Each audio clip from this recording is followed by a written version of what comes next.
Hello everyone, welcome to the United Talk Updates. Let's talk about Man United's victory. Manchester United moved up to 9th in the Premier League table with a 2-goal win over Sunderland at Old Trafford. First half goals from Mason Mount and Benjamin Sesko put Ruben Amorim's side in control. Mason Mount, selected ahead of Matthias Cunha, scored a fine opening goal before Benjamin Sesko netted at Old Trafford for the first time in front of his home supporters. Sunderland struggled to cope and even switched to 3-4-3 in a bid to alter the flow. There were flashes from Regis Lebris's side that hinted at their confident start to the campaign. Bertrand Traoré almost opening the scoring and Granit Xhaka firing off a shot. They also thought they had a penalty against Sesko, but VAR rightly overruled it. But United were the better side and could have punished the visitors even more. But for Robin Roufs pulling off some good saves, including a fingertip effort to deny Bruno Fernandes.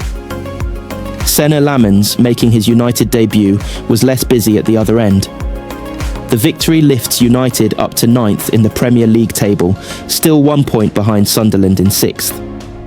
The next chance for Amorim to win back-to-back Premier League games in charge comes after the international break against Liverpool at Anfield. What did Bryan Mbeumo said? "It's exciting, because we get to learn to play with new players, and it's always challenging. But that's what we like as footballers," Mbeumo said. "Of course it will improve. We haven't played a lot together, so there are certain things that we're going to improve, and there are different types of players, but it's good to be with them." One of Mbeumo's other teammates is Bruno Fernandes, who has had a rollercoaster of a season himself. He scored the crucial winning penalty against Burnley but then missed spot kicks against Fulham and Brentford. And although the United captain has often had to front up to criticism of his side, Mbeumo agreed to the idea that his teammates may need to support their skipper in these difficult moments as well. The 26-year-old said, "It's important to support him because this is what he's doing every time. I think it's normal for us to carry him as well sometimes because he gives us a lot, and it's good for him to have us as well." How did Lamens do? Lamens' best save came late in the game when he kept out a Kemsdijn-Talbi effort with his legs, but the Belgian goalkeeper was hardly overworked. There were bigger cheers when he claimed a cross in stoppage time, his second good claim of the game. How United need that sort of commanding presence in goal with supporters unconvinced by the performances of Altay Bayindir.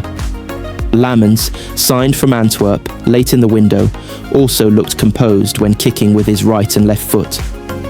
There was one hairy moment when he chased out of his goal on the angle, only to see Traoré get there first, amid some uncertainty with Fernandes. But as debuts go, this was a fine effort from a 23-year-old goalkeeper with a huge task ahead of him. Amorim praises Lamens' display. Manchester United head coach Ruben Amorim in the press conference. "I think he looked confident in the first game. But the important thing is that the teammates helped Senna to have a good game, because everyone was focused, not a lot of mistakes against a team that was really comfortable playing football." Asked why he delayed starting him, Amorim added, "He arrives, and you can feel it that he needs to adapt. New country, new training. The pressure that you guys put on the goalkeepers are massive. So it was like a little preparation for the guy to be ready to start his first game. But now it's just one game and he needs to work. Because he needs to be prepared that in our club things are really hard. But he did well in the game. He was comfortable during the game, and that is a very good sign." Amorim, they don't want to change the coach. Asked whether the international break denies United the opportunity to build momentum, Amorim joked that there is no momentum with our team, a reference to the fact that they are still looking for back-to-back Premier League wins under him. But Amorim was encouraged by the performance. When asked about Mount's comments that the players were 100% behind their coach, the Portuguese suggested that the performance was proof of that. "I saw it today. And I know they want to do the best, and I know they don't want to change the coach all the time. We need to show with actions. Sometimes when we look at our team, I know for sure that when we see the games in the end, I know sometimes we can do better. I feel it during the week, but we need to show it on the pitch." Thanks for watching. Subscribe for the next updates. Subscribe.